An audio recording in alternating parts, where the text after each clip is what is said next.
then as time goes by, because you've acted in faithfulness, your understanding may grow, your knowledge might deepen, and you start to realize, I can sacrifice a little bit. I can give up some of the things that I have in my life. I could probably give a little bit more. And so you start to give a little bit more. Your excess now becomes greater. And for a season, that might be where you are. And then as time goes by, you grow, everything deepens, and your excess becomes even more. So what I'm saying is, don't feel like you got to go to the Lord and say, okay, what's the full amount today? Like, what's that end amount that I need to be giving as far as my consecrated effort? Yeah, and that's the beauty of it, is that there is no amount. There is no amount. That's right. There's no expectation of an amount. Yep, that's the right. Expectation the expectation is your heart. Yep, that's whatever you're doing, it's with a sincere heart. Right?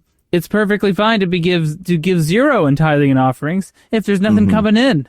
That's if right. You're out of work. No, that's absolutely right. Yeah. There's nothing wrong with that. You can be a full tithe payer and be putting zero in. There's nothing if you're not making anything, right? You're willing, even if you can't. If you say, "I'm willing to," if I had, I'm going to.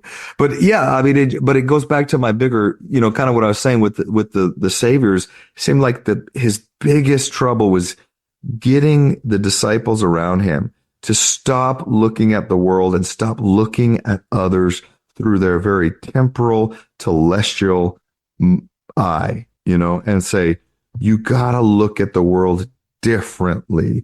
You gotta have a higher purpose in your perspective. And as you do that, that's now where the Spirit has room to begin to transform, to change you and to sanctify you.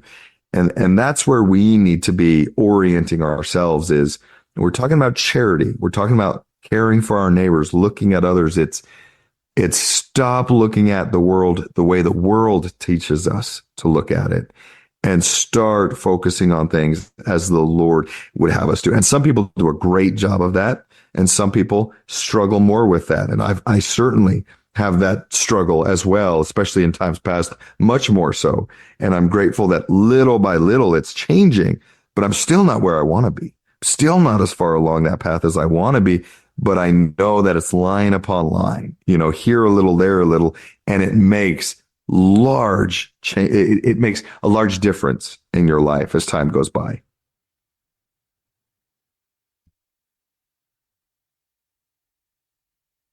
And with those discussions of charity and consecration, we get a small parable.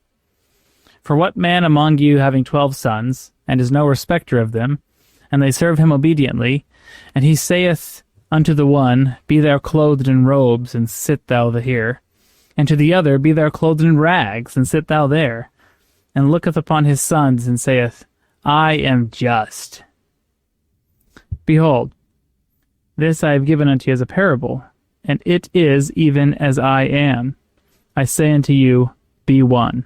If you are not one, ye are not mine. Hit that like button, leave us a comment, subscribe to the channel. We really appreciate it.